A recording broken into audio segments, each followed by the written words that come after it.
Welcome to the Pardes channel. Today we explain Genesis chapter 8 in a clear and simple way, step by step. We're going to do a completely chronological, incredibly thorough walkthrough based strictly on the plain text of the chapter. We aren't going to skip a single verse today, and we're going to make absolutely sure we understand exactly who is involved, what is actually happening, where it's taking place, and, most importantly, why it all matters. So, get comfortable because we're really going to take our time unpacking this.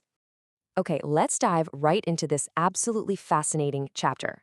Now, to truly grasp where we are right at this moment, we have to look back just for a second at chapter 7. A global cataclysm of unimaginable scale has just occurred.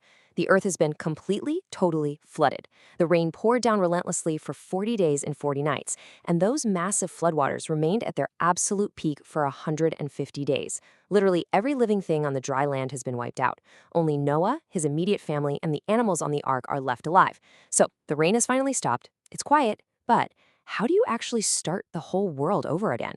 That is exactly what Genesis chapter 8 is going to answer for us today. It's the ultimate story of the ultimate reset. To keep things perfectly clear and structured for us, here is our quick roadmap for today. We'll cover the floodwaters receding, the raven and the dove, stepping onto dry land, building the first altar, God's eternal natural order, and finally, some lessons for our lives. All right, let's jump straight into section 1, the floodwaters recede, slowly receding. We begin with what is essentially a massive waiting game. The loud, dramatic, violent cosmic events of the flood are now shifting into a very quiet, very deliberate phase of restoration. Starting right at verses 1 through 3, the text explicitly tells us, "But God remembered Noah and all the wild animals and the livestock that were with him in the ark." Now hold on a second. When the text says God remembered, it definitely doesn't mean he had somehow forgotten about Noah and just suddenly remembered he was floating around down there. No, in the simple, plain meaning of the text, remembering means God is now taking active, decisive steps to fulfill his promise and actively change Noah's situation. So, God sends a wind over the earth, and the waters finally begin to recede. The text points out two specific water sources that are now totally shut off: the springs of the deep, meaning all those massive underground waters, and the floodgates of the heavens, meaning the torrential rains. It's like God is turning off two giant cosmic faucets. With these sources finally closed, the water begins to steadily, slowly go down at the end of those 150 days. What's really incredible here is how carefully Genesis anchors these events in highly specific timeframes. After 150 days of intense flooding, on the 17th day of the 7th month, the ark physically comes to rest on the mountains of Ararat. The boat is no longer just floating freely in the open water. It is physically grounded on the highest peaks in that specific region. But, and this is a big but, they can't get out yet, not even close. The waters continue to recede very, very slowly all the way until the 10th month. Finally, on the first day of that 10th month, the tops of the other surrounding mountains actually become visible. Just think for a moment about the immense patience required here. You are waiting for months inside a giant wooden ark completely full of animals, feeling the boat hit rock but still having to just sit there until Noah can finally see the tops of the surrounding mountains just barely peeking out of the water. Moving right along to section 2. The raven and the dove, testing the waters. As those mountaintops finally appear, Noah needs to figure out if it's actually safe to leave the ark. The narrative zeroes in on his incredibly specific actions. Verse 6 tells us that, after 40 days, Noah finally opened the window he had made in the ark. Notice that number 40 again? It rained for 40 days, and now Noah waits exactly 40 days after seeing the mountaintops before he even attempts to open the window. Can you imagine the smell after a whole year in that boat? The absolute desperation to just get outside. And yet, he has the absolute restraint to just wait. He's not rushing at all. He is moving methodically, deliberately, step by step. This brilliance really shows up in Noah's practical procedure in verses 7 through 9. He's acting almost like a scientist here. First, he sends out a raven. Now, a raven is a scavenger bird, right? The text says it just kept flying back and forth until the water had dried up. It's a strong bird. It likely easily found resting places on the craggy mountaintops, or even on floating debris, and it can eat pretty much anything. Because the raven was perfectly fine just surviving out there, it didn't give Noah the specific information he actually needed about the condition of the lower grounds. So, he switches tactics. He relies on a dove. Doves are completely different creatures. They rest in lower valleys, and they eat fresh vegetation. When Noah sends the dove out the first time, it can find absolutely no place to set its feet because water is still completely covering the surface of the earth. So the exhausted dove returns to the ark, and Noah gently reaches out his hand and brings her back inside. Noah's use of this dove serves as a brilliant natural gauge for the water levels. Let's look at the sequence. First, as we just saw, she returns with nothing. After waiting exactly 7 more days, again, incredible patience, Noah sends the dove out again. This time, she returns in the evening, and there, right in her beak, is a freshly plucked olive leaf. I mean, wow, this is a massive, massive development. It's a literal game changer.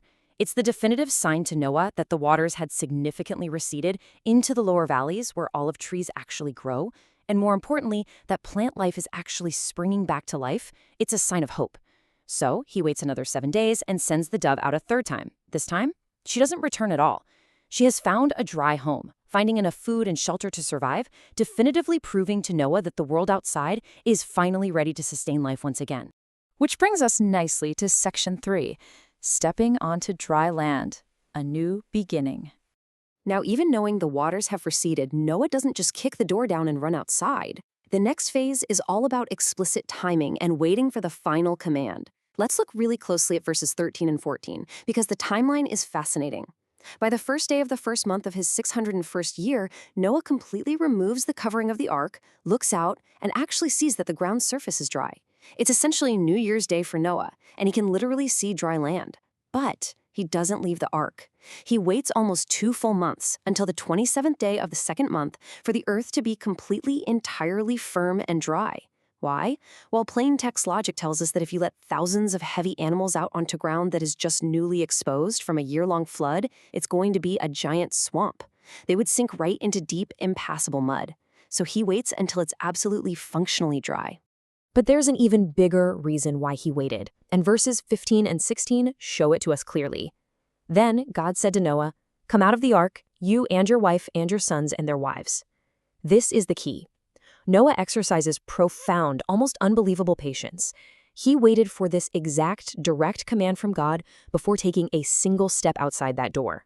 Think about it. He entered the ark when God told him to, and he is only going to exit the ark when God explicitly tells him it is time. His reliance on divine timing is absolute. Following this direct command, verses 17 through 19 detail the great grand exit. God commands that absolutely every living creature, the birds, the wild animals, the livestock, and all the creeping things be brought out alongside Noah's family. And the text gives a very specific, remarkably simple reason for this, so that they can multiply on the earth and be fruitful and increase in number upon it. It's a complete restart of the creation mandate. So Noah and his family finally step out, and all the animals leave the ark, one kind after another, in a completely orderly fashion, totally ready to repopulate this newly cleansed world. All right, moving to section 4, building the first altar, an act of gratitude. Let's look closely at the very first action Noah takes in this newly dried, completely empty world. In verse 20, we see something truly remarkable.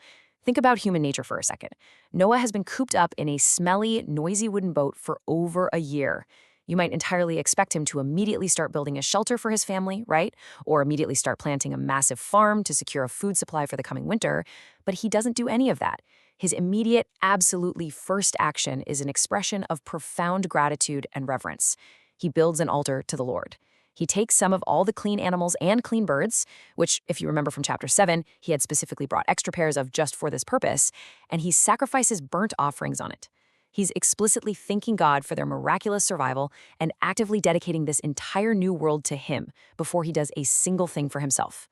Now let's look at section 5, God's eternal natural order, a divine promise. This chapter concludes by dramatically shifting from human action back to a massive divine decree, a promise from God that literally shapes the physical reality we still live in right now, today. Verse 21 says that the Lord smelled the pleasing aroma of Noah's sacrifice, and he makes a monumental internal promise. God says in his heart, "Never again will I curse the ground because of man, even though every inclination of his heart is evil from childhood, and never again will I destroy all living creatures, as I have done." This is an incredibly profound moment in the plain text. God is permanently changing how he deals with humanity. He plainly acknowledges the simple, hard truth that humans are inherently flawed from their youth. We are going to make mistakes. We are prone to doing wrong. But instead of responding to that innate flaw with total wiping the slate clean destruction like the flood, God promises an entirely new era of patience, endurance, and grace. And to physically back up that promise, in verse 22, God officially establishes the permanent, predictable, unbreakable laws of nature. He declares, as long as the earth endures, seed time and harvest, cold and heat, summer and winter, day and night will never cease. You see, before the flood, and especially during the flood, the natural order had been completely upended and thrown into chaos. The flood violently interrupted the seasons, agriculture, and the predictability of life. Here, God is promising that these essential, fundamental cycles of the earth, the exact things we all rely on to grow our food, to mark our time, to simply live our daily lives, are absolutely guaranteed. They will never cease as long as the earth exists. It is the ultimate guarantee of stability for mankind. And that leads us perfectly to our final part, Section 6, Lessons for Our Lives, Practical Takeaways. Now that we've mapped out exactly what happened, let's distill what you should really take away from this historically profound record of events and how it applies to us in our daily lives today. We see three very clear, simple ideas here. First, the absolute necessity of extreme patience. When you are navigating a massive life transition or a personal restart, you simply can't rush the process. Noah waited months just watching the water go down, day by slow day. Second, waiting for the right timing and clear direction. Even when Noah clearly saw with his own eyes that the ground was completely dry, he stayed in that ark until he received explicit divine guidance to leave. We must have the discipline to test the waters, use our logic like Noah did with the birds, but ultimately wait for the right moment rather than just rushing ahead based only on what we immediately see. And third, the massive importance of prioritizing gratitude. Before building his own house, before planting his own fields, Noah built an altar.